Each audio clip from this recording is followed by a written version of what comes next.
Minneapolis, my name is Devin Hogan, and I'm here to recruit you. As a person who's voted Democratic their entire life, a farmer who runs a cooperative market garden on Nicollet Avenue, and a laborer who serves as the parliamentarian of my union's local, I am proud to call myself a DFLer. During this Pride Month, I'm also super proud to be out as a queer and non-binary person. Representation matters, and I see you. I've had the pleasure to address this body from this stage at every city convention since 2016, and to humbly serve as your chair of the Minneapolis DFL for the last 3 years. While today it is my distinct honor and privilege to convene the quote-unquote 2021 Minneapolis DFL City Convention. While no party business will take place today, the purpose of this event is to know your citywide candidates better, and for them to give reasons why they should be asking for your support. Today, you'll hear from candidates running from the Board of Estimate and Taxation, Minneapolis Park Board at Large, and Minneapolis Mayor, in that order, brought to you by our co-hosts Alex Palacios and Zainab Mohammed. Endorsement is by far my favorite part of all the work that we do. Endorsement is a group of Democrats agreeing that these are the candidates who most support our values as Democrats. In a big tent, there will always be disagreements, but the endorsement emphasizes coming together. This is actually something really pretty cool and something for us to celebrate. I also want to give a special shout out, kudos, and thanks to the members of the Minneapolis DFL Central Committee, along with the 60 participating campaigns seeking endorsement this year. We have spent a lot of time working together since last October to reinvent the caucuses and conventions from scratch and to put them on the internet due to COVID. By every measurable metric, the 2021 Minneapolis caucuses and conventions have been a complete blowout success. This has been in large part thanks to you, the thousands and thousands of you who have participated in record numbers this year, making sure that your voice is heard in our grassroots party. I'm simply beaming with pride and joy right now about how wonderful this has been. Thank you. Thank you for being so excited to participate this year. This is all for you, the people of Minneapolis. Now, finally, I'm elated to introduce to you our opening speaker through the eyes of my friend, Emily. When I ran for Park Board in 2017, Emily served as my campaign treasurer. The treasurer is by far the most humble, valuable, and critical position in any campaign, and worthy of only the best people you know in your life.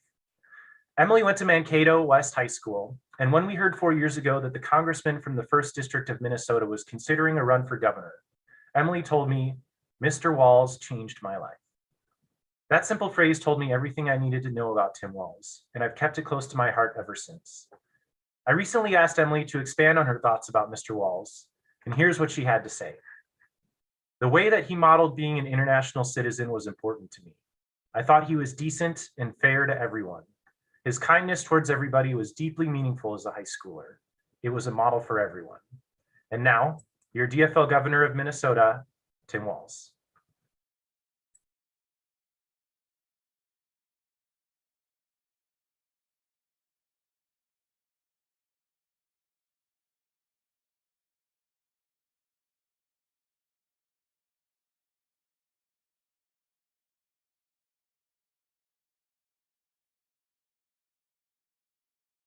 Hi, Minneapolis DFL, Governor Tim Walz here. I want to say, first of all, thank you for your commitment to our democracy, commitment to making sure that every single voice is heard and represented. I know this has been an incredibly challenging year on so many fronts, and you've taken those challenges head on, always with the idea of our values leading, that everyone should be seen, valued, heard, and that our policies, from budgets to policy, should reflect those things. So I am just incredibly grateful for that work you do. We know that this is, it's going to be a hard year. We saw 4 years under the previous occupant of the White House, all of those cherished values that we thought were embedded into our system are fragile. And they take people like each and every one of you to make sure that every day elected officials are held accountable for those. So as the challenges of climate change, the challenges of social and economic disparities challenges this year, we need to make sure that we are electing the candidates that you're going to see in front of you today that share those values and the commitment to making sure that basic human rights are at the top of our agenda, and that we use our collective voices to make those changes. So thank you for all you do. Best of luck to all of the candidates that are there. And please know that you are at the bedrock of everything that is right about our democracy, and taking your personal time and your talents and your treasure to come and make a difference is just servant leadership at its highest level. So thank you all. I wish you the best for the convention.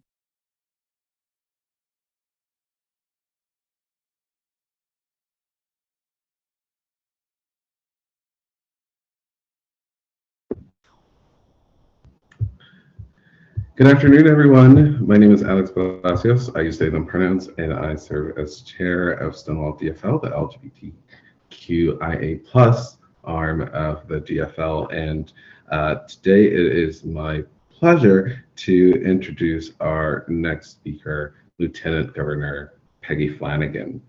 Since her 2018 election, Lieutenant Governor Peggy Flanagan has served as the state's 50th Lieutenant Governor, and notably is only the second American Indian woman and first member of White Earth Nation to be elected to statewide executive office in U.S. history. In 2016, she also became the first Native woman to speak at a national party convention. And on a personal note, as chair of Stonewall DFL, I look forward to meeting with Lieutenant Governor Flanagan and Governor Walz to discuss the work of securing and protecting human rights for all Minnesotans. Please welcome Lieutenant Governor Peggy Flanagan.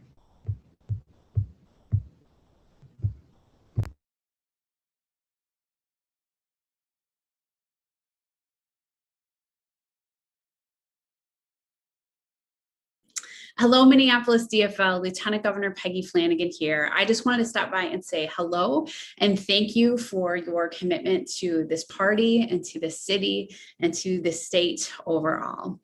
The last year has been incredibly challenging. We have experienced trauma on top of trauma on top of trauma. Your perseverance, your strength, and your deep commitment to community has inspired me, and I know it's inspired folks all across the state and across this country. That perseverance and strength is clearly on display today as you're participating in a virtual convention. In-person conventions can be hard enough in windowless rooms with folks for hours at a time, and virtual conventions present challenges as well. But here you are, volunteering your time, and folks, all of our candidates and all of our delegates, our alternates, and everyone who has volunteered to make this process accessible. Thank you. We appreciate you. We're going to need that kind of deep commitment as we work to continue to fight back the divisive attacks from the GOP, both, of course, at the national level, but right here in our state as well. We know that we've got an incredible amount of work to continue to do to build back better, where everyone, Black, Brown, Indigenous, and white folks are working together to ensure that everyone is seen and heard and valued and protected and believed. And that work starts in the work that you are doing to ensure that democracy is accessible and that people's voices are heard. And I am so grateful for you. So every year we've got work to do.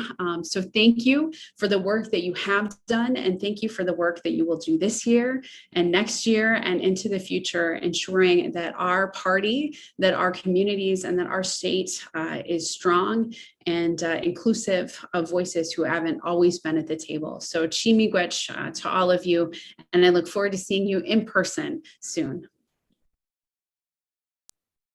Fantastic. Thank you, Governor Walz and Lieutenant Governor Flanagan for submitting videos for today.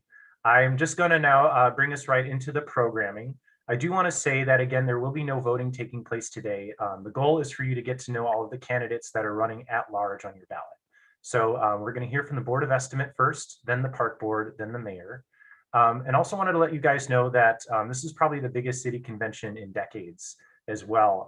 We doubled the amount of participants this year. So instead of having about 1,800 delegates and 1,800 alternates, we've got about 3,600 delegates. So that's pretty exciting. I'm glad that we're on the internet instead of stuffed into the convention center, but we'll talk more about that later. So now I'm going to bring back Alex, who's going to introduce the Board of Estimate candidates. It's very exciting for us to have a competitive Board of Estimates race this year. I think this is a great opportunity for everyone to get to know this particular office better, along with some of the roles that this office serves. So I'm going to go ahead and pass it along to you, Alex. Thank you, Devin, and thank you to all of our candidates for being here. Today we are joined by Steve Brandt, Krista Mosing, and Aaron Selhofer. Thank you for being here. Very quickly, let's just go through the rules of what our next few minutes are going to be like. We're going to welcome you to have an intro speech that will last 2 minutes each. After which we will ask a few questions of each of the candidates. And then finally, you will have 1 minute for closing statements. So if we're ready to go, let's start off by welcoming Steve Brandt to give his intro.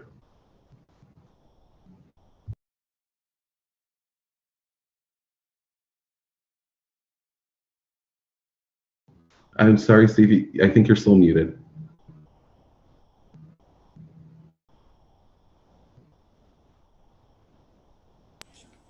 There we go. Hi, I'm Steve Brandt. I'm the budget nerd.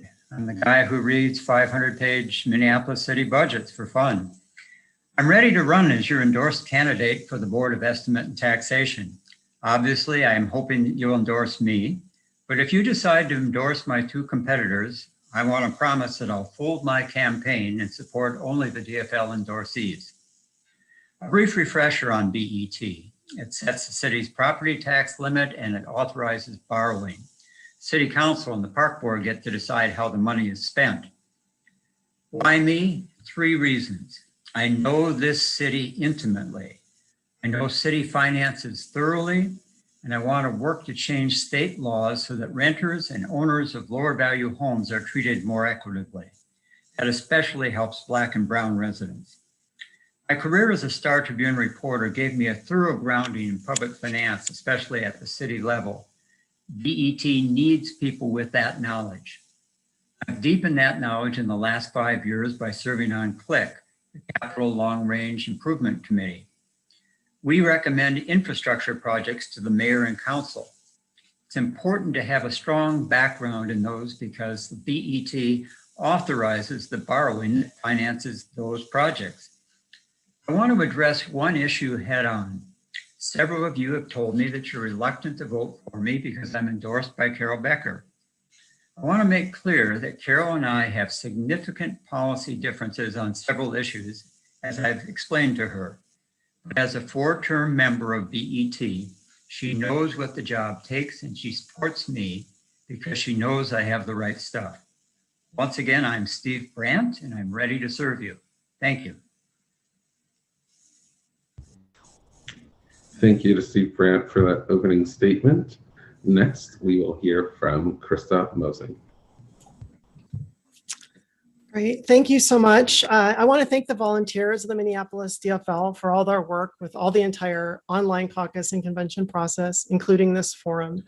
And I want to thank you all for watching and being engaged and involved in this process. My name is Krista Mosing and my pronouns are she, her. I live in an amazing neighborhood. I live in Phillips, and in Phillips, I live in an amazing building. My building was financed with the help of city financing.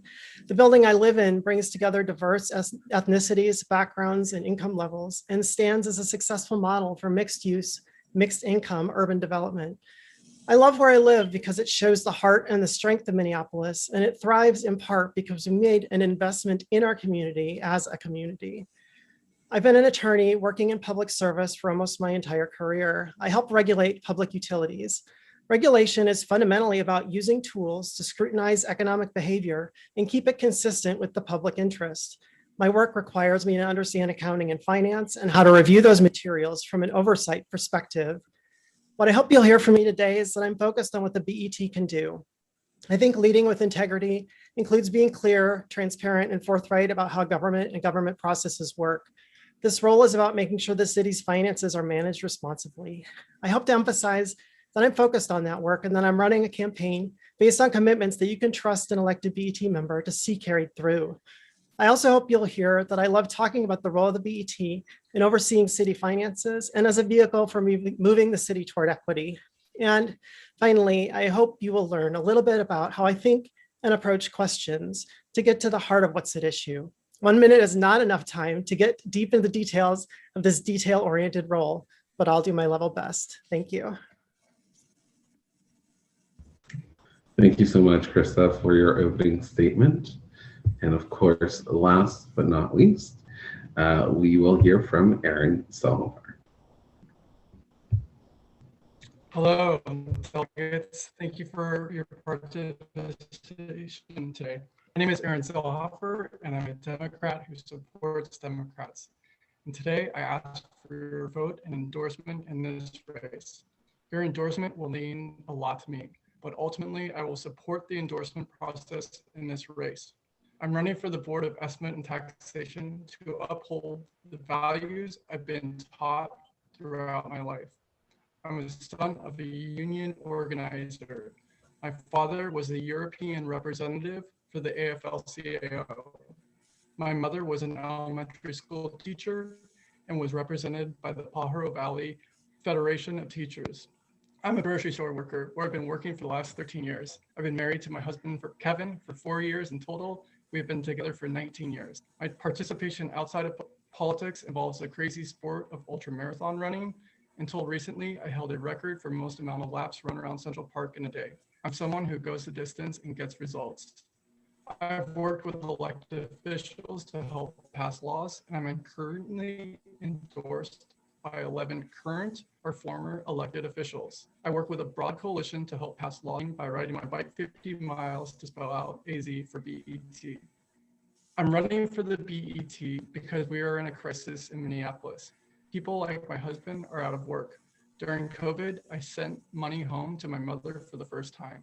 Small businesses on Lake Street are still closed. Our current tax plan has us rely heavily on downtown Minneapolis for a 5.75% commercial property tax rate. Yet as of February of 2021, commercial properties in downtown Minneapolis are at a 16% occupancy rate.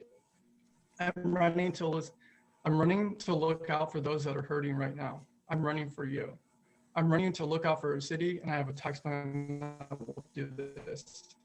I ask for your vote today. Thank you. Thank you so much, Sharon, for your introduction. And now we will move on to our questions. Please remember that you will have only 1 minute to answer each question. And for this first question, we will start with Krista. What criteria would you consider each year in determining the appropriate limit for the property levy?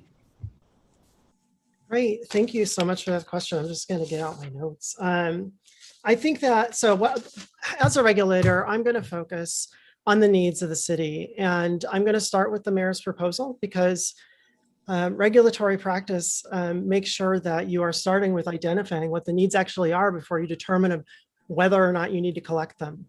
The mayor's proposal is going to be my starting point, and then I'm going to consider factors that determine whether or not that the proposal is padded anywhere, or there are places where money could be moved elsewhere, or whether or not there are needs that haven't been included in that proposal that should be. And then add on to that, I'm going to be considering the greater economic factors involved and making sure that the city's other revenue sources are considered, because property taxes are the least regressive and most flexible tool that the city has to meet its revenue needs. Thank you. Thank you. We'll move on to Aaron. Sure. Same question. So what I would do is, first and foremost, is listen to the residents of Minneapolis. I've talked to a wide range of voters in this race. Some want to see major cuts to taxes. Some want to dramatically raise taxes. I will listen to your concerns, even if we don't agree. Outside of this, I would love to look at the following impacts that impact properties, homeownership, and renters. These are unemployment, which is currently at 3.9%, inflation rate, which is currently at 1.25%, homeless rates. 6% of kids in Minneapolis are experiencing homelessness right now. Housing units. Currently, there are 190,000 housing units in Minneapolis. Affordable housing units. The number is big, but roughly about 500 have been added in this last year. Density. Between now and 2010, more than 50,000 people have been added to our city. Renter and homeowner rates. Currently, that is about 55 to 45% respectively. 4D rates. Since 2018, there has 190 units enrolled. Thank you. Thank you. And last but not least, Steve. Thank you, Alex. When I get the mayor's proposal each year, the first question I would ask, well, how many people will see their tax go up and how many will see it go down, and by how much? Second question I'd ask is, how will the city use the money, keeping in mind that the Board of Estimates sets the tax rate, but the council actually determines how the money is spent. I'd also ask, what are the school board and the Hennepin County Board, the other major parts of our tax bill, asking for? I'd want to consider what the state of the national and city economies is.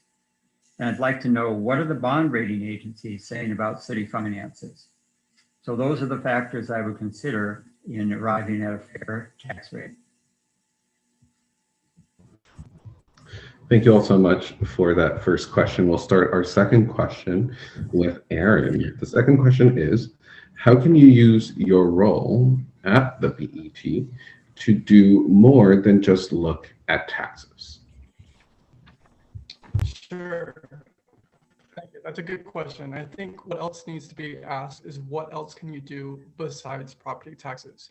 Here are several ideas that I would love to represent and help pass. One is the environment. The city passed a plastic bag ban and mandated a 5-cent charge on all paper bags.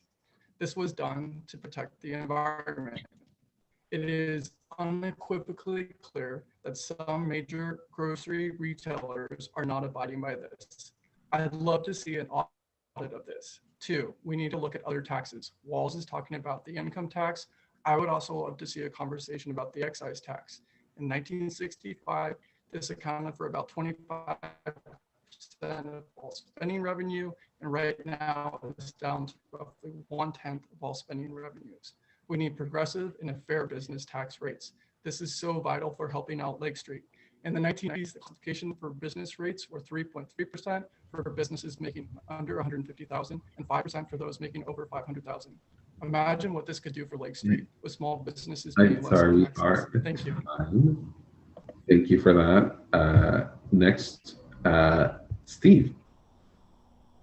Well, I want to make clear that many of the powers of the proposals that people are advocating for here are by charter reserved for the council. The Board of Estimate to expand its role would need charter change. Obviously, we have a crowded charter field this year. I'd like to work with the city council to advocate for changes, for example, to look at who are hired as underwriters for the city, for example. Are we getting fair representation of underrepresented classes? I last winter wrote the language that was added by Flick to its criteria that explicitly awards equity points for certain projects.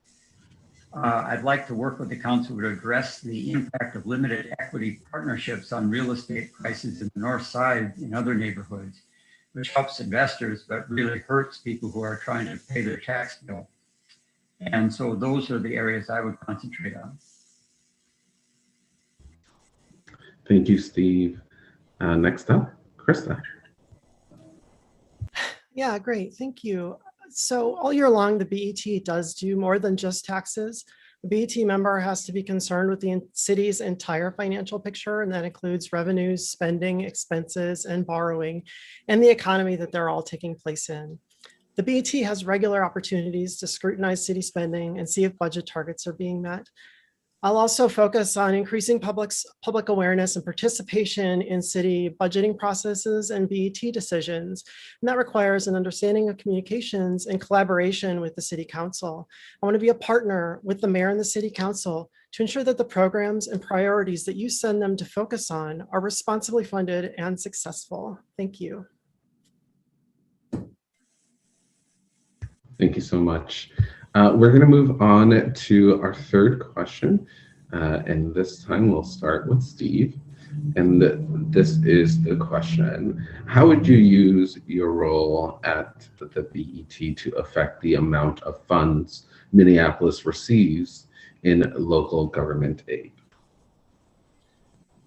I would say that the city council is in the driver's seat on that issue. It hires the city lobbyist who works on that issue. The finance department is heavily involved in it. If called upon to testify at the legislature, I would be a willing advocate for the city. And I believe that it's important to be able to show the impact of cuts in local government aid on property taxes. I'm well aware of the decade of the aughts, 10 years ago, when the mayor had been raising property taxes by 8% annually, and it was relatively easy to do because our tax base was expanding at the same time. But when Governor Levy cut local government aid and it fell on the property taxpayers, there was a rebellion, and I think that indicates the importance of local government aid in keeping our property tax low and allowing the city to finance it finds necessary. I'm sorry, we are at time. Thank you for your response. Krista, you're up next. Yeah, thank you. I share a lot of Steve's views on this. Local government aid is determined by a formula that's set by state statute. And we need to be smart about how we engage with the state legislature. When the legislature is considering the formula for local government aid, they're considering the entire state. So I think that LGA is important. It comes from a more progressive source, and it provides stability for city revenues. And so it is important to be protected. And what the city needs to do is work collaboratively with other municipalities to go to the legislature with a unified voice about the importance of local government aid and the importance of the stability of it. I think that that's something that I would partner again with the city council on to make sure that the city is advocating in that way, because we can't go it alone to the legislature. The legislature is not going to consider Minneapolis's needs alone. But again, I agree with Steve that I think that if called upon, I would take part in the participation of advocating for the importance of LGA. Thank you. And up next, Aaron.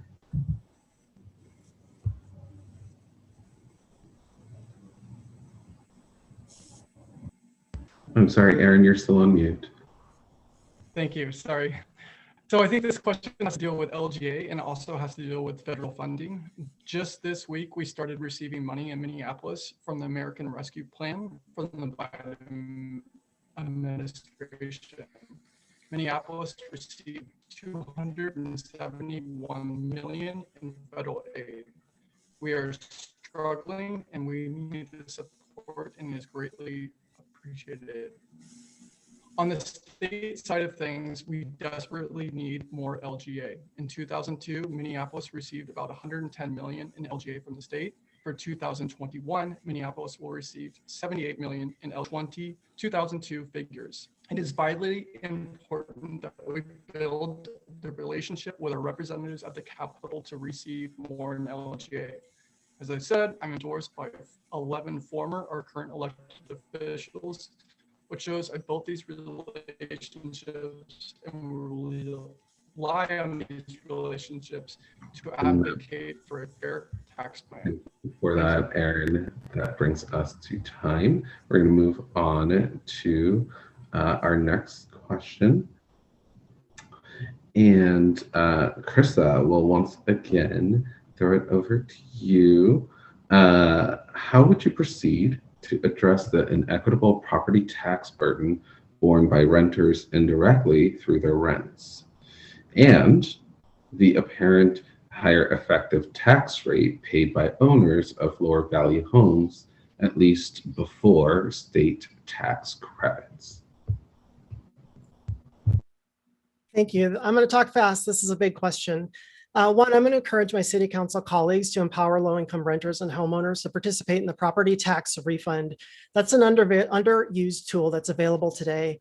I'll advocate for increased communication about the PTR from the city or through landlords, including in multiple languages. Two, I'm going to encourage the city council to explore allowing renters or renter groups to appeal property valuations. Property valuation disparities in Minneapolis arise because of who appeals and who doesn't. And landlords have less incentive to appeal than homeowners. I'm going to spend the rest of my time challenging the premises of this question, not because they aren't important issues, but because they are. We need to be data-driven and be precise about our terms. First part of this question, I need to see numbers that establish that this is happening. The research I've done established that it is not. There's a difference between the property tax classification rate and the tax burden. The second part of this question seems to be dealing with a recent New York Times editorial. I wrote a Streets I'm In post about that. I'm going to post a link to that on Twitter and you can take a look. But we need to see numbers establishing a problem before spending time advancing a policy agenda trying to solve it. Thank you. Thank you so much. Thank you so much. I know that's a bigger question. So I won't be too stringent on the time.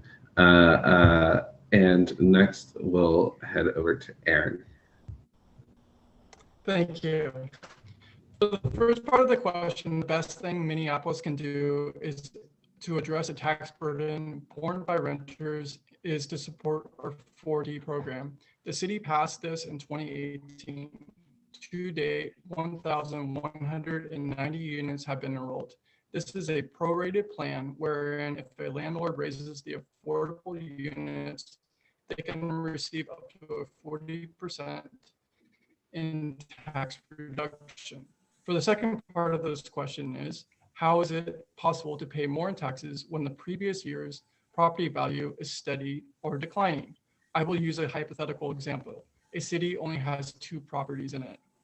If one property has to make up the difference for the second property's decline to raise the total dollar amount needed by the city. In this case, it is easy to see the percentage increase from the previous years for that first property be greater than its value increase, which was 0, as the greater than the percentage increase in the overall levy. Thank you. Thank you. And now over to Steve. I think the first step in any change is gathering information. Why are renters paying more? Why are owners of lower value homes facing a higher effective tax rate? Second step is to build a coalition, get the city council on board, get other metro cities on board. I believe that we do have a problem. The University of Chicago has documented that homes across the nation and in Hennepin County and in Minneapolis are paying a higher effective tax rate on the low end than they are on the high end, and also that they are paying, their assessments are higher in relation to the house's eventual sales price compared to higher valued homes. And I think that one way to deal with that would be to add more progressivity in the tax capacity calculation or raise after-tax credits. For renters, I believe 4D is a good program. I think we should change the tax classification rate on apartments to be more equivalent to that for homesteads.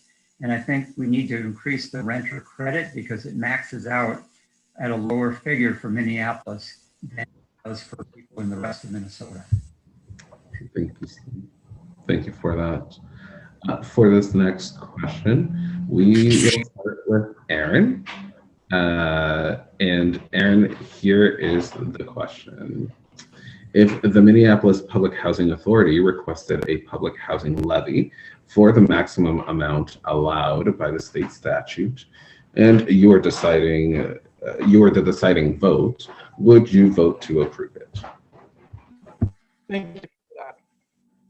So our city really suffered a loss in 2019 when 5 people were killed in a public housing unit in Cedar Riverside. They died when a fire broke out and it spread because there were no fire sprinklers in the unit.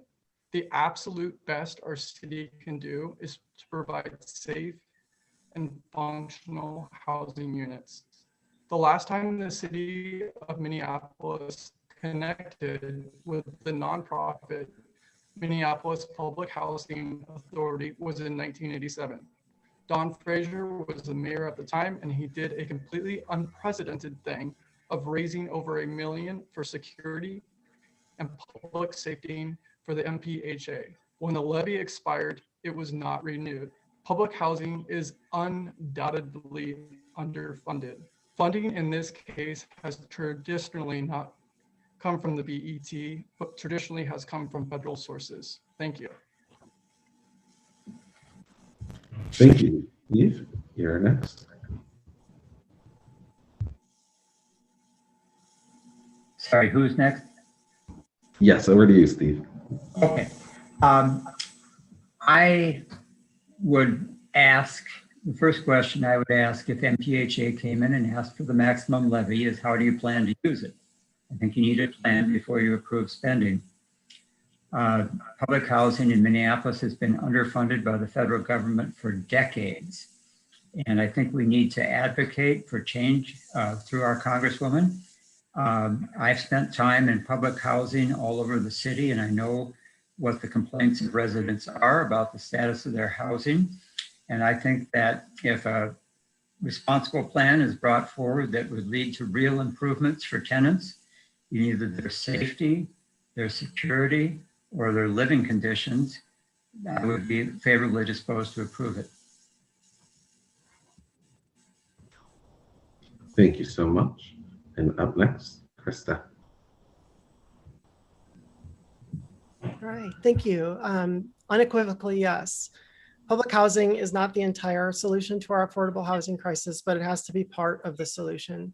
Minneapolis has had a public housing levy in the past, and it's time to restore it. The levy would act as an earmark to ensure those funds will be spent on public housing, either to increase it or to address a well-known deferred maintenance backlog and improvement needs. This is going to be critical for maintaining our public housing stock. The levy would provide the Public Housing Authority with a stable and consistent source of revenue, and also help it attract investment from other sources, including the federal government. In this way, the levy would multiply the value of the city's investment and address our affordable housing shortage, which we absolutely must commit to as a priority. Thank you. Thank you all so much. We've come to our final question. And before I ask the question, I just want to thank you all for being here and for your time and thoughtfulness in responding to these questions. And so, Steve, you will start us off with our final question. And here it is. How will you use your position on the BET to make Minneapolis more equitable?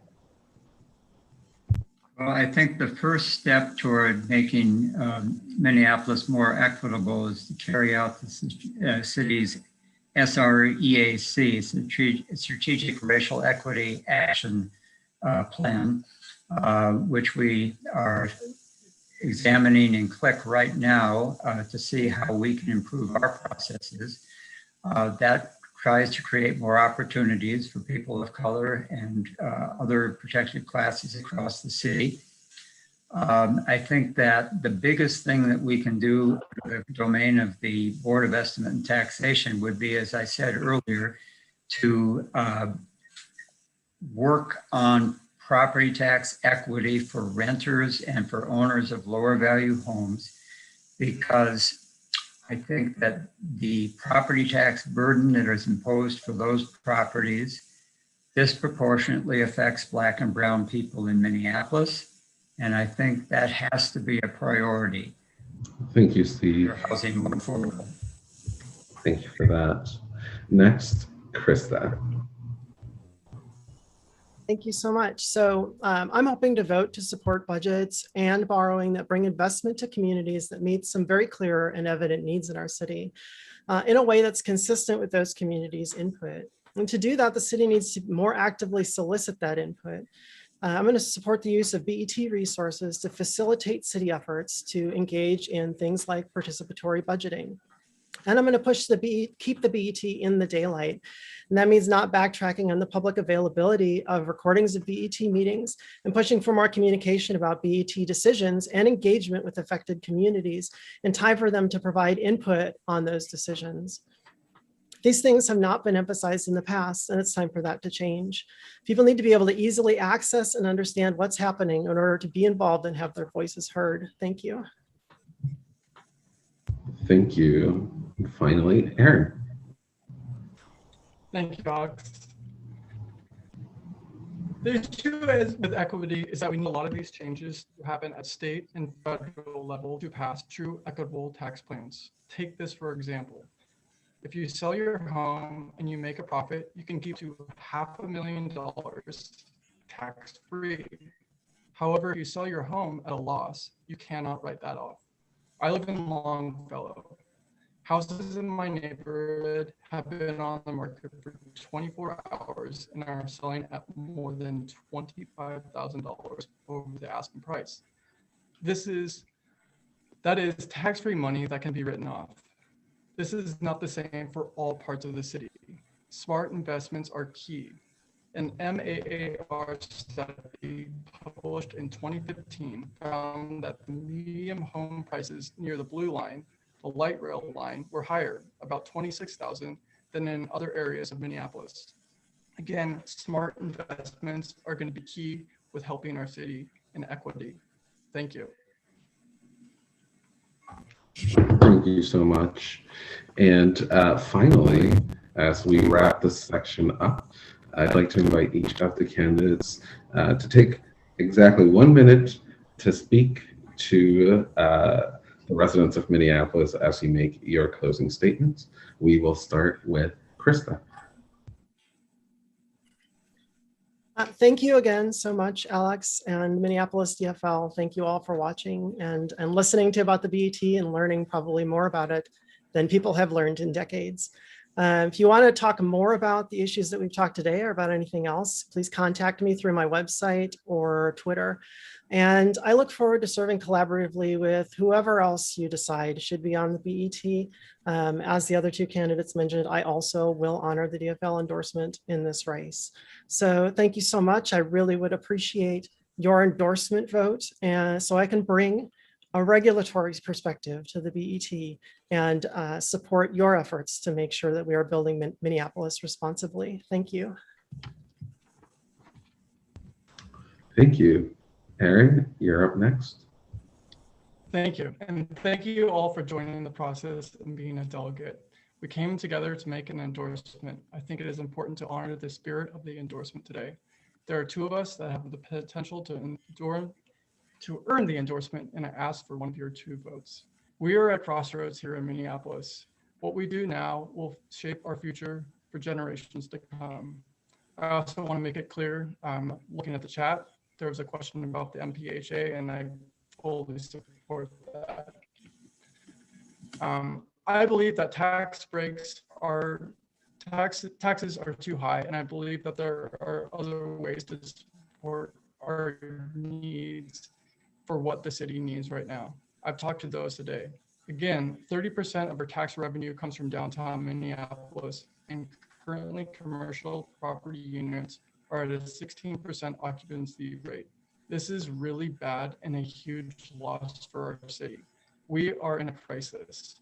I run to crises and have literally been recognized by the Minnesota Senate for doing just that. Thank you so much. Thank you for that. And now, last but not least, we will hear from Steve. Here's why I hope you'll find me worthy of your endorsement. I've been in 81 neighborhoods of the city, and I know our people. I've done deep study of city finances. I know what BET can do, and I know, more importantly, what's the city council's job. I know the value of a buck, and I know how to make things last. I still live in the same house we bought when I was 24. I'm driving the same car I bought 12 years ago. A little rust doesn't bother me. Here's what I believe. I believe in sufficient funding for quality city services. And in a city that's 163 years old, I believe in making timely investments in our infrastructure before problems get worse. And I know that property taxpayers aren't a bottomless source of money. If we share those values, I'd be honored by your endorsement. I'm Steve Brandt, and you can read more about me at brandtforbet.com. Thanks.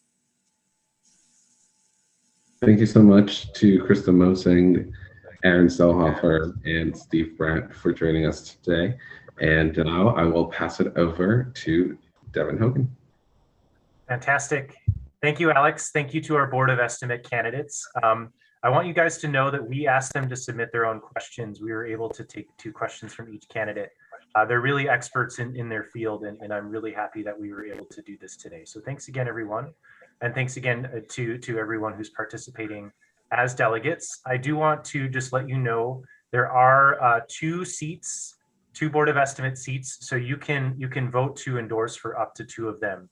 So just so you know, your ballot will have check boxes, and it'll allow you to click up to 2 of those check boxes. One thing also too that I forgot to mention before we hopped into this part of the forum was to pass the hat. So Minneapolis DFL is entirely sustained by small dollar donations by people like you who participate. Right now, as of March 1st, we've had over 740 individual donors who've given about $23 each. So that's really an incredible outpouring of support and I think demonstration of the satisfaction of how the process has worked this year. I do just want to again put a plug, minneapolisdfl.org/donate. That's minneapolisdfl.org/donate. You can give as much as or as little as you'd like. But again, we're sustained on entirely small dollar donations from folks like you. So thanks again. Also, thank you again, Alex, who's going to hop off and has a big day today going to Hastings Pride. So take care, everyone. All right, cool. I am now ready to introduce our next host, Zainab. Zainab is going to take on our next part of the convention, which is the Park Board at Large. So we have 4 candidates running for endorsement that you'll be hearing from today. Also want to mention too that we do have Park Board districts on the ballot. So there's 6 Park Board districts, and 3 of those 6 districts have competitive races in the for endorsement. So be aware of that as well. You'll see their videos for the district. But now to our at-large Park Board candidates and Zainab. So after you. Awesome. Thank you so much, Devin. It's always a pleasure to be here with you and with all of you. Thank you for joining. Thank you to our candidates that joined. So you will each have 2 minutes to introduce yourselves, and then we will have a number of questions, and then we will move on. So thank you so much for joining us for the day. My name is Zainab, and the first person that we're going to hear from today is Tom Olsen. Hello, and thank you for taking the time to hear from all of us. My name is Tom Olsen. I live in South Uptown with my fiance and our dog, Perry. I'm running for Park Board at Large because I believe that we can continue to improve our park system so these critical spaces and services are more people-focused, accessible, and inclusive for everyone. I have several years of experience working in government and politics throughout Minnesota. I served as the vice chair of the Community Environmental Advisory Commission in Minneapolis, where I worked to ensure the city council and mayor took into account environmental justice issues affecting overburdened communities. I currently work with the Minnesota House DFL as a communications specialist, where I work with several state legislators and the People of Color and Indigenous Caucus, which has been an inspiring and eye-opening experience over this past year and a half. All of my professional experience has taught me how to build bridges and work effectively with folks from diverse backgrounds and across the political spectrum, even when we have disagreements. I understand that many of the decisions of the Park Board are nuanced and require the consideration of multiple viewpoints. As an at-large commissioner, I will represent every community, and I promise to take into consideration the needs and desires of everyone. Minneapolis is home to some of the worst racial disparities in the nation, and I also see it as a part of my duty as a commissioner to intentionally uplift and empower the voices of our Black, Brown, and Indigenous communities. Everyone can agree that our parks are incredibly important, and they're a big reason why our city is so special. So it is critical that we fill the Park Board with folks who are capable and motivated to put in the hard work. I believe that I have what it takes to govern our parks effectively as an experienced candidate who will center equity, environment, and youth development. Thank you for your time. I really value the DFL endorsement process and your dedication to our city. I would be honored to earn the DFL endorsement so we can create a park system that serves everyone. Thank you. Awesome. Thank you so much, Tom. Londell French.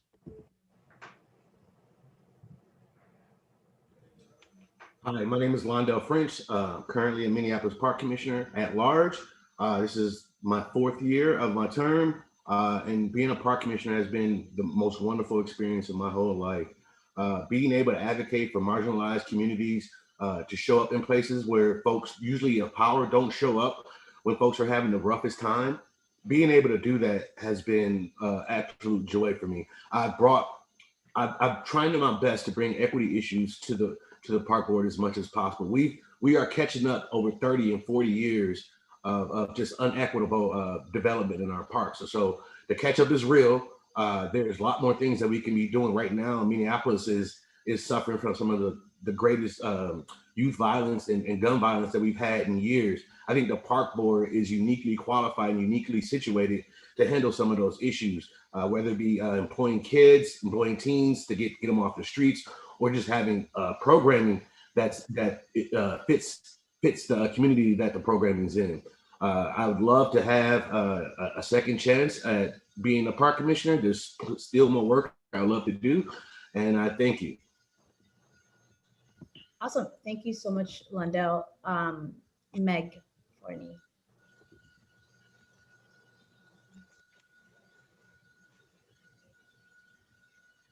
Thank you.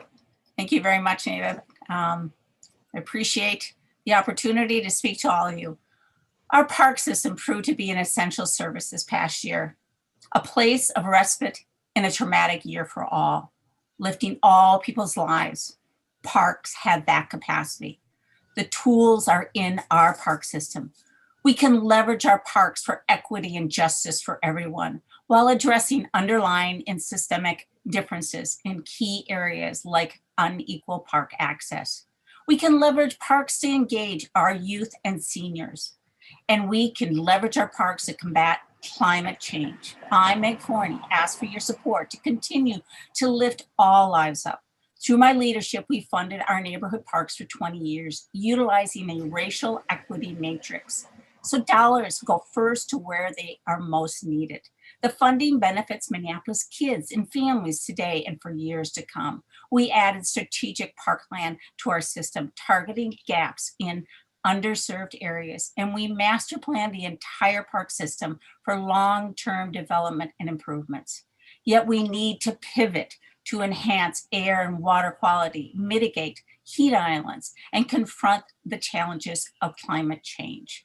Increasing vegetation and expanding the urban tree canopy is our best line of defense. We need to empower our youth by using our park system's programming to create life skills to acquire sustainable jobs and to support building relationships to prevent youth violence. And we need to lift barriers for equitable park access for all Minneapolis residents and families. In my short 2 terms, we have increased from 94% to 98% that every resident is within a 10-minute walk of a park. But there is more work to be done, particularly in North and Northeast Minneapolis, and where access to parks lags other areas of the city. I will leverage my experience for future generations to make our system more equal and spreading the benefits throughout. I ask for your support. Oh, sorry, thank you. You're good, we're just out of time. And then Mary.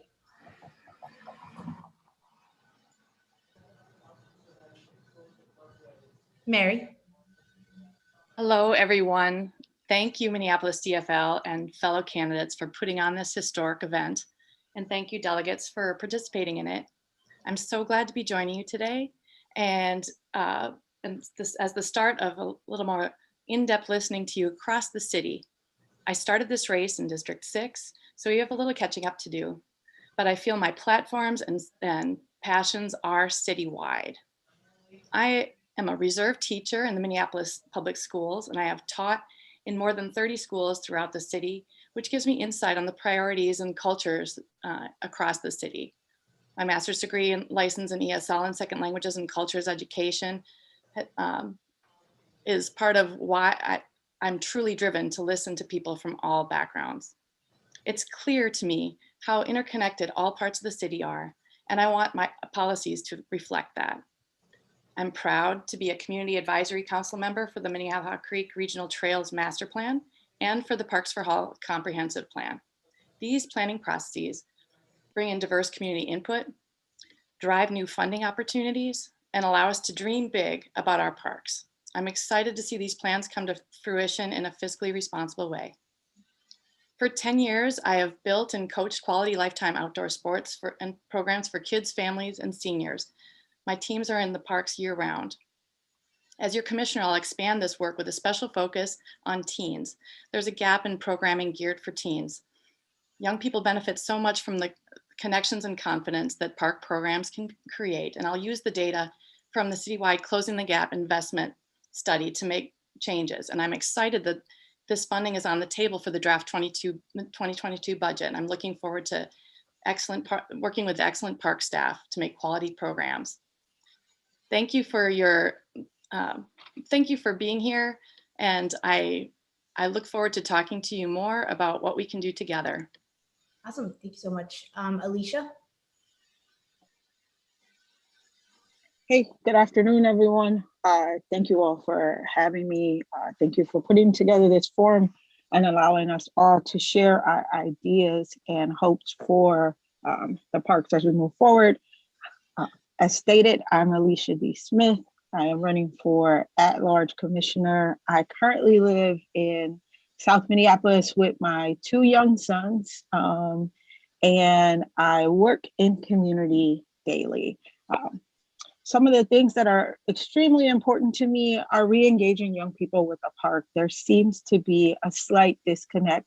And so it is my goal and my hope that we can work in partnership with park staff to bring back high quality programs, to bring back quality and service that we're offering in our parks, along our parkways, and in all that we do.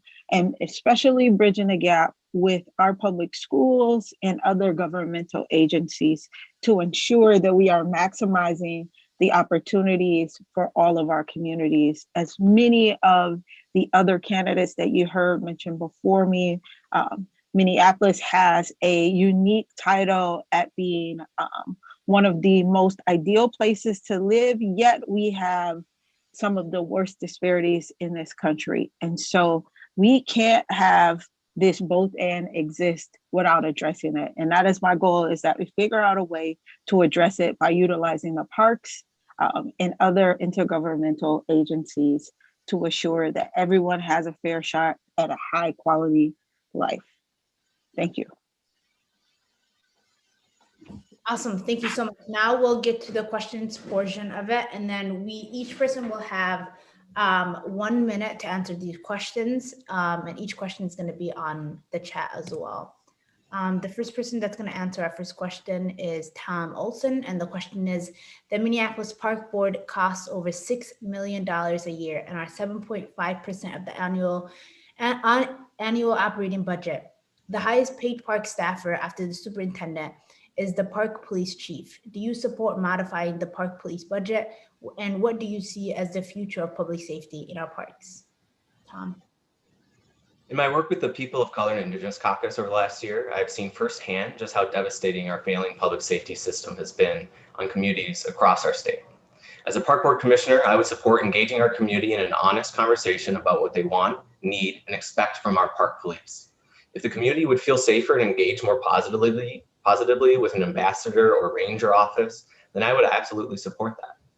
This is actually something that the park board had in the past, and unarmed community members who would actively de-escalate conflicts in parks using nonviolent methods. One caveat is that in many ways, as the Minneapolis PD goes, so does the park police. That is, if the park board no longer has a police force that responds to dispatch calls, then we turn that authority over to the MPD, which I think would set community trust and safety back significantly in our parks. My ultimate goal is to ensure that everyone feels safe and everyone feels welcome in every single one of our parks. Thank you. Thank you, Londell French. Yeah, yes, I would take funds from our police force and put it into other areas of our park board. Currently, right now, we spend about $8 million on our police. Park board owns about 15% of the land in the city of Minneapolis. 2% of the crime that happens in Minneapolis happens in our park. I don't know if that justifies spending $8 million. I would love to take a couple $1 million of that and spend it on youth programming. I would love to spend it on youth employment. There's way better things we can do with our resources than hire police. Now, am I for getting rid of the police? No, but I am for taking some of those resources and putting them in places where they'll do better, where they'll serve our community better. I just don't think we have enough crime in our parks to justify spending $8 million on it. I would love to see our police force go more towards a park ranger idea where they're doing more informational stuff and guiding folks who are coming to the parks and helping kids. I think everybody who works in our park, whether it be a police officer, a gardener, a maintenance guy, is a youth worker. And I need more youth workers and less police officers. So thank you. Meg? Thank you. As Londell indicated, we do have 15% of the land and only 2% of the crime. And it is because of the relationships that our park police make with the community. That is what essentially makes people safe in our parks. Our families, our kids need to have that assurance that they are safe in our parks. And so I'm very proud of what the work has been. We are different from MPD, very different. And it is because we are an independent, number one, park board, but we are also an independent police force. And therefore, we commissioners, we set the culture of what those police officers should be doing. We do have what are called park patrol, and that is an opportunity for people to learn about what is policing within our park system. And it's a very noble endeavor, and I want to continue those types of things to make sure that our families, our kids are safe in our parks. Thank you. Mary? Hello, everyone. This is a really important issue as everyone in the city is concerned about safety at several levels. I am encouraged by the publishing of a tiered call system for different kinds of crimes, ones that are nonviolent and ones that people are in immediate danger. And I would pursue looking at different budgeting resources to provide a funding source for that is clear and the public is educated about that. I would like to see the safety camp come back up for park police and other visibility so that people have trust in the park police. And I would put money into more de-escalation programs and so that our park police are geared to have all the resources that they have in an emotional and social way, as well as being prepared for any violent situation. Okay. Mary?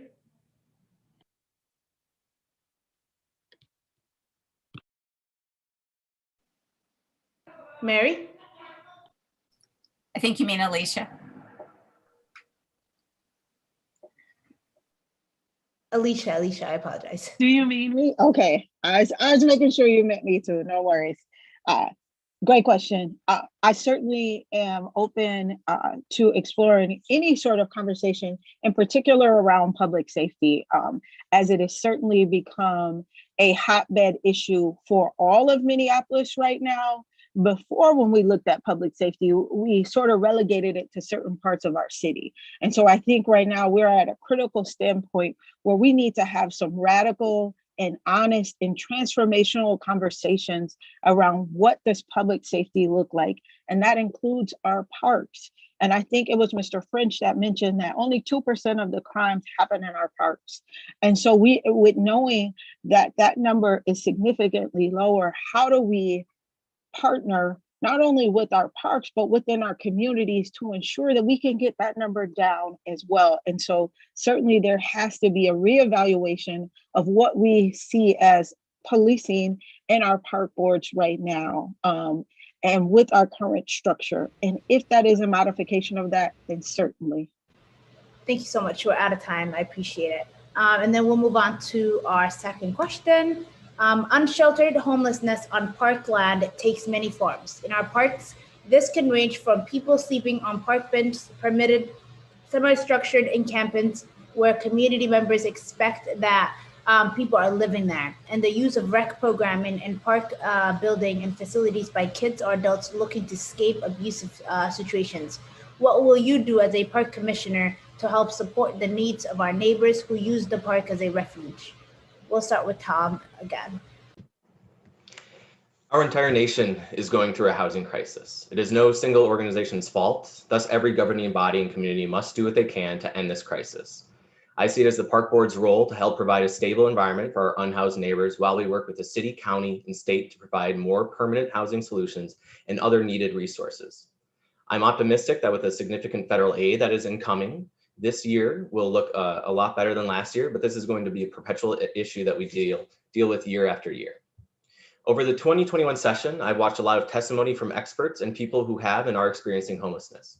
The number one thing that perpetuates homelessness and costs our society an incredible amount is perpetual displacement and instability. Encampments aren't pretty, but kicking people around continues the cycle that contributes to our homeless crisis while costing our society morally and financially.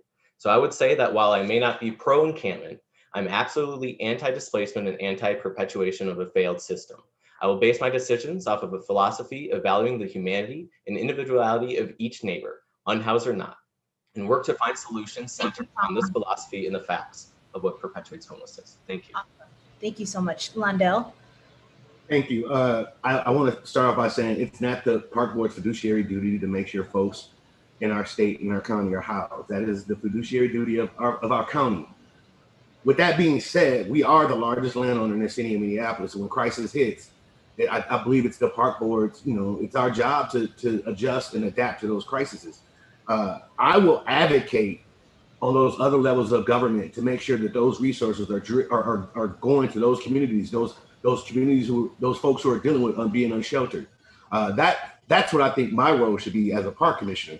But with that being said, I know the eviction moratorium is coming up soon. If what happens last year happens, I want us to be as humane as possible and treat people with dignity and respect no matter what their situation is. Being homeless is like having a bad day every day. And I just want people to think about that. Thank you. Thank you. Meg? Thank you. First of all, I should say personally, last year I did visit virtually all of the encampments.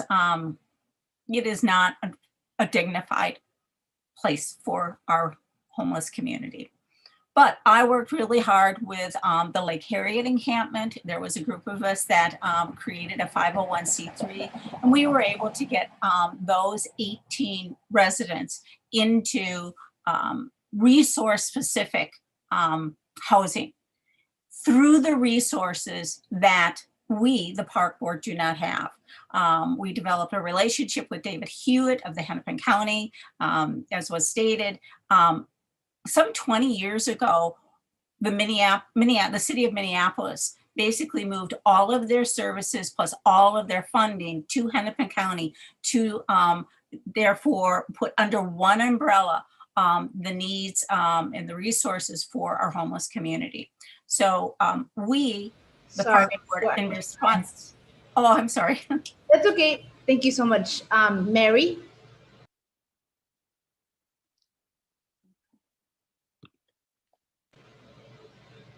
Thank you for this.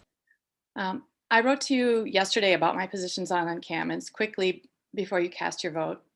And because I know that we're all busy, I gave you a short answer and a long answer. And this is a really complicated issue, and it wasn't fair to you or to the issue to write just a short answer. And I hope you continue to read on. And I, especially because I haven't had a chance to listen to you citywide. When I mentioned the hours ordinance in my short answer, I listened to how that came across as a law enforcement solution to many of you. And I want to clarify that that's not the policy I intend, but I see how some of you read it that way. And I'd like to reiterate, being unhoused is not a crime, and breaking an hour of an ordinance is not, by attempting to set up a tent is not a crime that should put someone under arrest, but a time to work with partners. to connect to people to more permanent shelter and resources than in a park. And I want to take a clear stance on encampments because it's not the park's area of expertise to take care of people experiencing. Out of time, Mary. Appreciate you. Alicia? Thank you. My position is this. A park is not a place for our families to live. And as we know that this country is in a housing crisis, and with the eviction moratorium quickly coming to an end, we will certainly see unhoused families grow exponentially. And so we must work with the appropriate partners to ensure that all those who desire to be housed have the appropriate housing. And on top of that, we must talk about the resources that are needed. Certainly the parks can play a part in supporting our unhoused community, from everything from offering the opportunity to utilize the internet to search for jobs or to search for housing, or meeting with partners who provide those things. But also, is there a way for our parks to provide an opportunities for families who need to launder their clothes or who need a place to come and clean themselves up? And so we must look at this as a collective issue that we all must face. And so I think that we can critically do that with the other partners across our city and across our state. Thank you. Thank you, Alicia. And then our next question is, the Minneapolis park system includes neighborhood, state, and national parks, and shares facilities with 18 Minneapolis public schools, and includes programming at nearly 50 rec centers around the city. How will you work with the jurisdictional and governmental partners like the city, school board, county, state, and federal government to improve park services and outcomes for city residents and outside visitors? Tom? I will use my over 7 years of experience in government and politics to build relationships with various agencies we work with. I have local, state, and agency experience, so I'm knowledgeable and comfortable in navigating these spaces. A lot of this is centered on relation building and something I've proven effective at throughout my years, particularly in my work at the Capitol. I also find that persistence is a key ingredient when you're dealing with government work. Quite often, everyone is busy with various tasks, and if you aren't being a pest to some extent, people aren't going to take action on the issues that are important to you. As an at-large commissioner, I will utilize my skill and experience I have built in this area to ensure that our parks receive the attention and assistance they deserve, such as state bonding requests to fund North Commons, the Grand Rounds, waterworks, and funds for climate resilience, county grants for youth development, city funds for parkway repairs, and improving efficiency with the school board. All this I will take into account. Thank you. Thank you, Tom. Londell? Yes, thank you. I think the best way to deal with other agencies is to have good relationships with other agencies. And you develop those relationships before crisis happens. So that means going out, having conversations with other electeds before the crisis happens. So when the crisis happens, you've already developed that relationship and people's feathers don't get ruffled. Relationship, and just stress to the point that these are all our constituents, whether you're a county commissioner, whether you're a city council person, whether you're the governor, they're all our constituents, and we don't have to keep reinventing the wheel. Let's just, build good relationships to do the work that we know we can do. So just relationships, that's it. You just build relationships with those different governing bodies. I worked in our schools for 20 years. I coached, and so I know the difficulties that happen sometimes when there's a beef over space, whether it be athletic space or just space to have a gathering at. So yeah, just relationships, build those relationships. Awesome. Thank you so much, Londell. Meg? Thank you. So much of this is about showing up. And we do have what's called a metro delegation at the legislature. I show up for the Senate and for the House delegations. Very exciting about our federal as well as our state legislative agenda that we have, with all of the potential of the federal funding that's coming to the city, to the state. We need to be there and to be present. And I'm very proud of the fact that I have strong working relationships with, first of all, the delegation, with our state and federal level. And that is really what's critical. Also, I should say that we have another very important partner, and that's our private entities. The Minneapolis Parks Foundation has been very instrumental in what it has done for our parks, and I'm proud to be appointed to that. Thank you. Mary? I look forward to building bridges with government agencies at the city, county, state, federal level. And I'm glad that you mentioned the public schools. I would particularly like to make a very clear memorandum of understanding with the public schools to make sure that both groups coordinate well so that we can provide the best youth programming in the city. Affordable housing, the city, as I mentioned, the county with homelessness, I look forward to working with partners before any crisis begins. I look forward to finding out if the legislative agenda that was submitted to the state that is fully funded. And I thank the park staff for working so hard on it.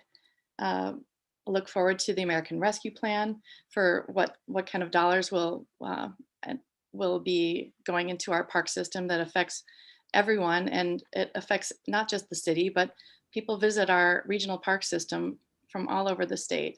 We are connected and we need to keep those strong connections. Awesome. Thank you so much, Mary. We're out of time. Alicia? Yes, thank you.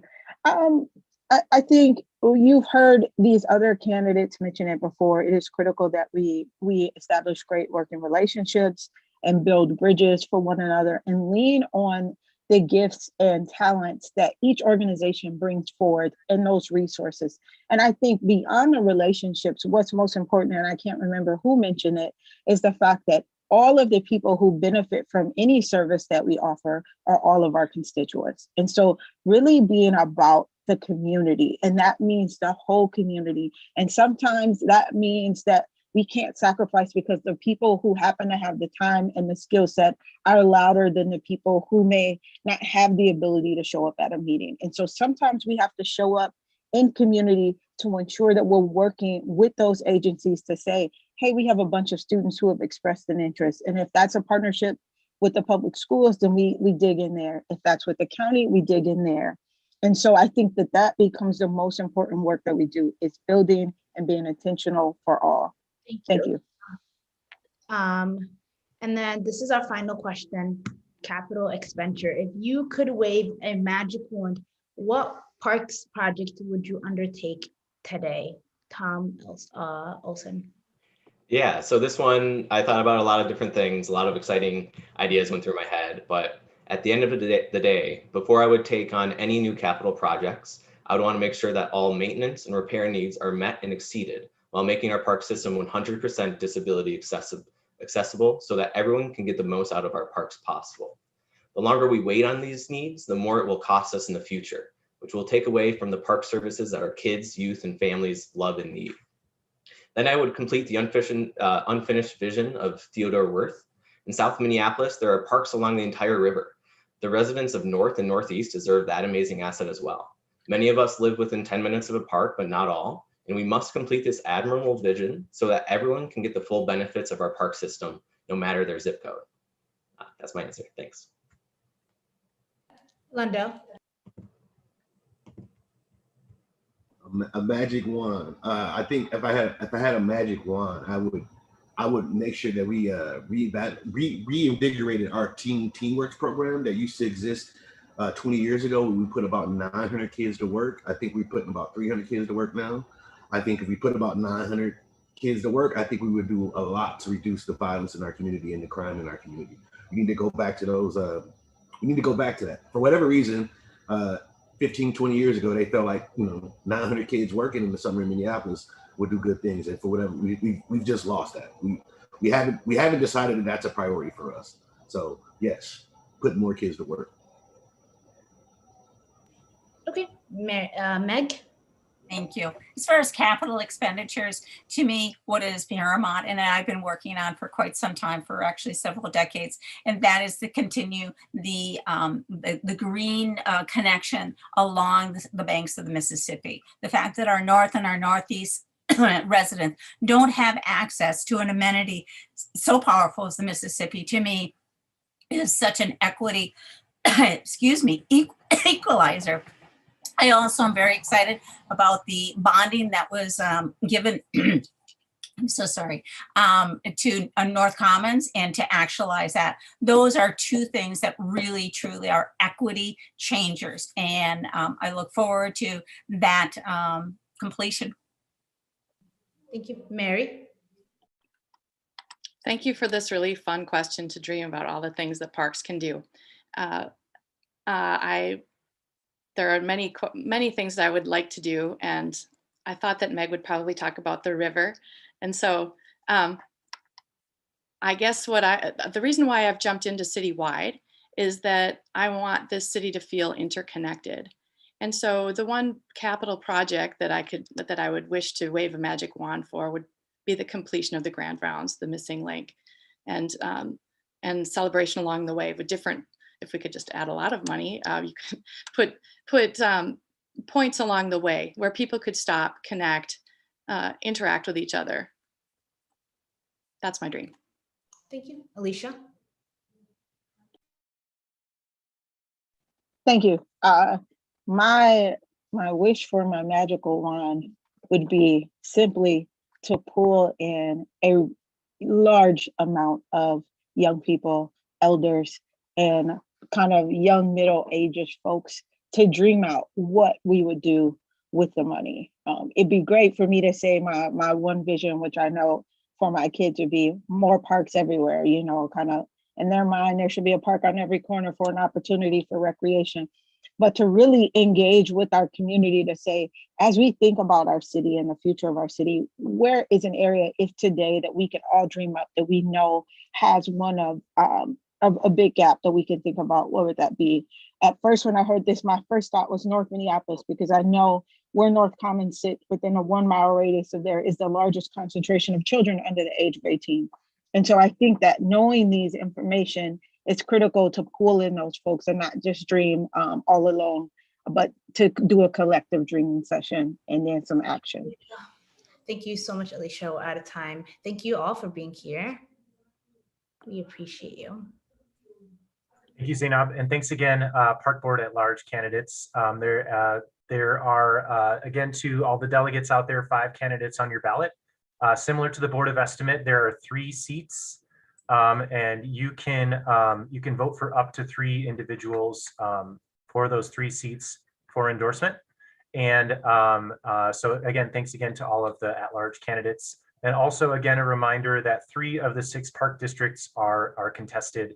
So that's District 3, 5, and 6. District 3 is Cedar Riverside and south of I-94. District 5 is further south of that on the east side of the city. And then District 6 is essentially southwest Minneapolis. So just for you guys to all look forward to. Now, the final segment for today is hearing from our mayoral candidates. We will not have a mayoral forum because we actually had one of those at the end of April.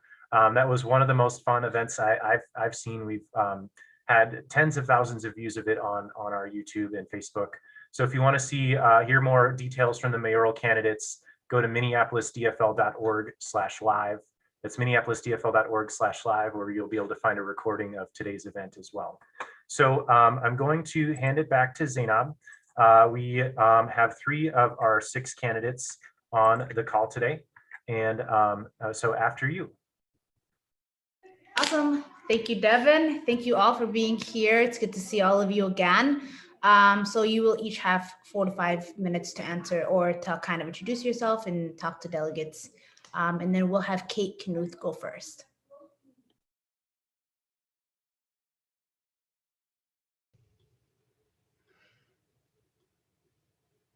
Hi, everybody. I'm Kate Knuth. I'm a mom, a climate strategist, a small business owner. I'm a former 3-term state representative. And like so many of you, my family and I are finding our way after a really tough year and a half. And the thing that has energized me and really grounded me most in recent months is connecting with folks across the city as I've been campaigning. So thank you for all you're doing to strengthen our democracy.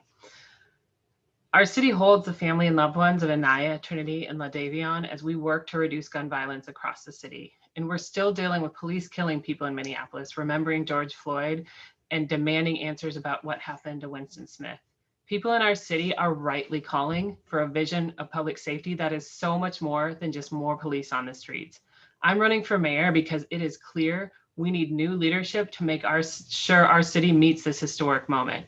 This election can help make a real turn towards justice and public safety. And we need a mayor who can deliver on the kind of public safety vision people are asking for right now. My vision is that Minneapolis is a city in which every person in our city, regardless of race, gender, income, age, zip code, or level of ability, feels safe in our city. I come from a family that taught me that being part of and service of community is a foundational value for a good life. When I was young, my dad actually ran for office, and to be honest, I hated it. I was a really shy kid, and I hated being in parades and being asked to smile for campaign literature photos. I actually refused to smile for those. But while his seeking public office was uncomfortable for me, the value of serving community has stuck with me ever since. And that's another reason I'm stepping up to run for mayor. I'm a climate and environmental scholar. I've always wanted my work to be of service to the public, but I never thought I would actually run for public office. But I did back in 2006 for the legislature. In fall of 2005, I was finishing up my master's degree, and I watched with horror as Hurricane Katrina hit the Gulf Coast, a climate change charged megastorm. And as terrifying as that storm was to watch in motion, it was the gut-wrenching days that followed in the aftermath that really helped me understand that climate change wasn't going to just make weather worse. It was going to rip through the racial and economic injustices in our countries in ways that would kill people. I decided soon after to run for the legislature, in part driven by my desire for major climate action. When I was in office, we passed some nation-leading climate bills, and I saw the strength and beauty of government when it works well, how government can make a real difference in people's lives.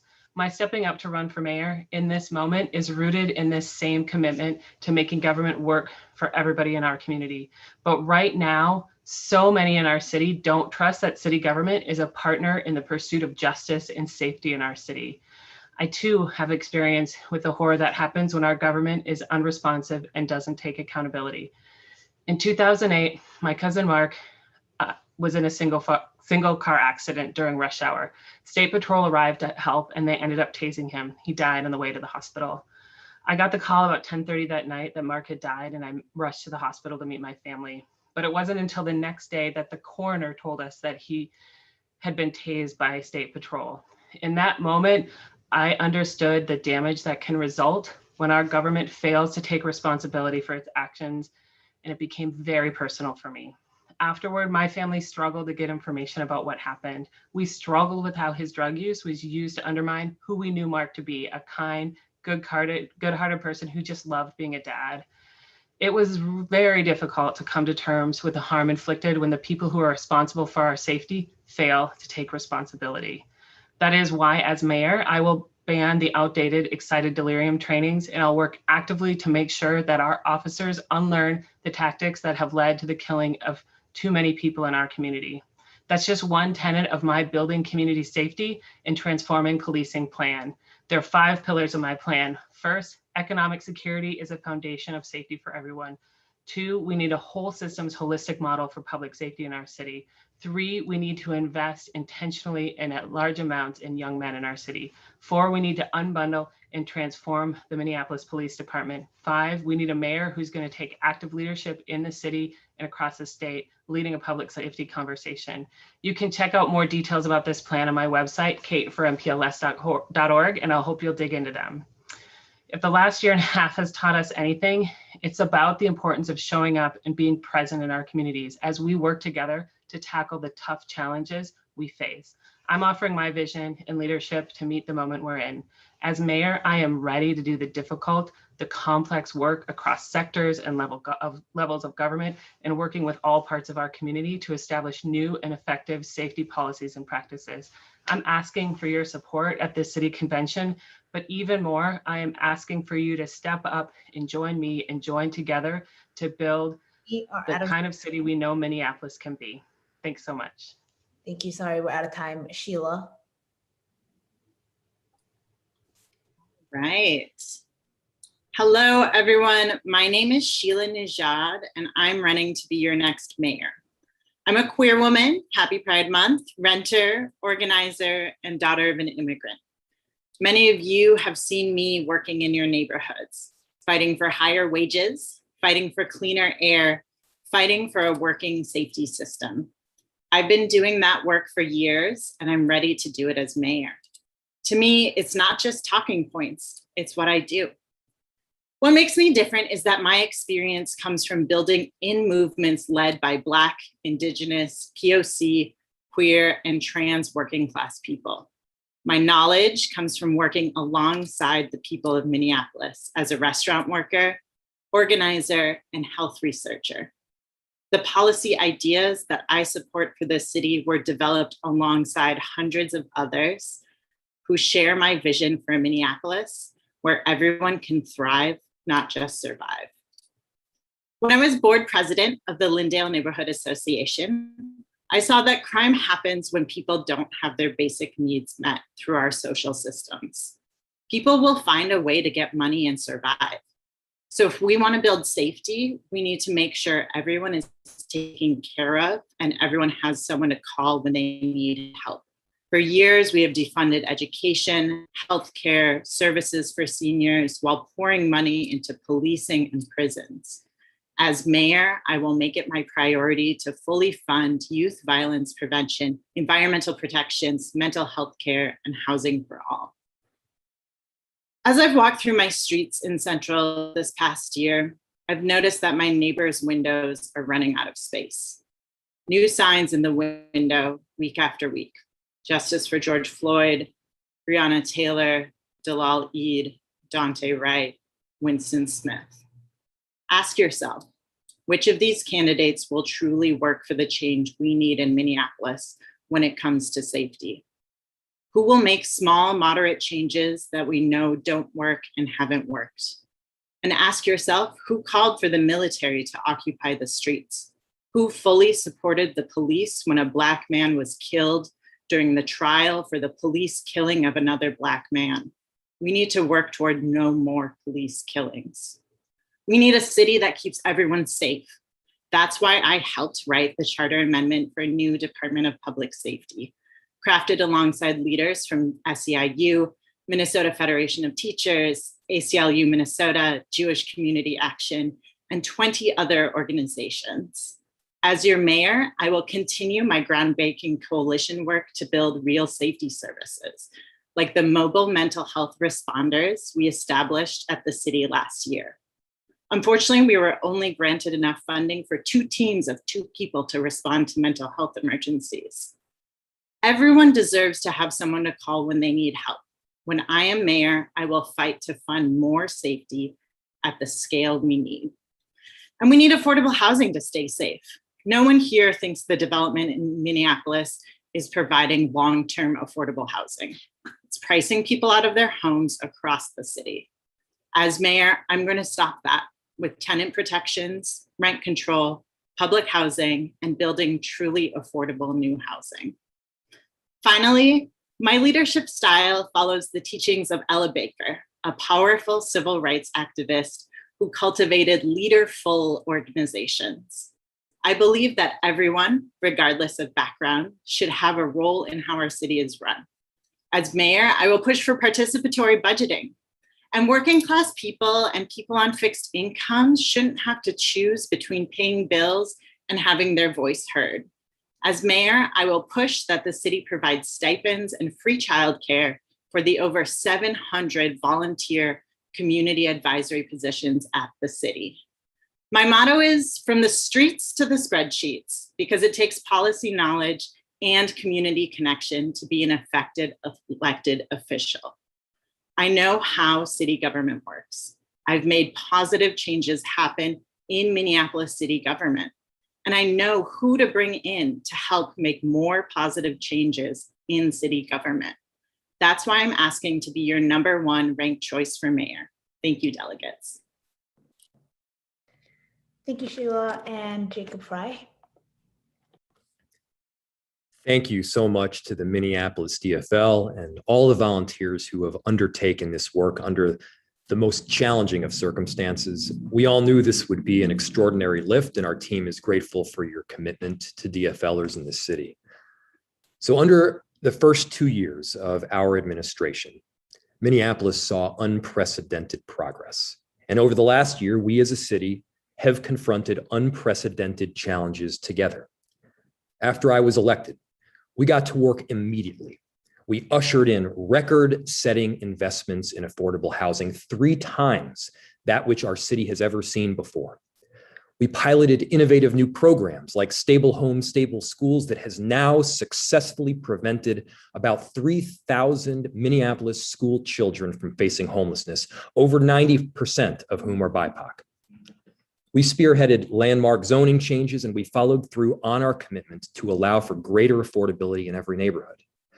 We've designed inclusive economic policy with intention and laid the groundwork for investments in neighborhoods that have suffered disinvestment for far too long.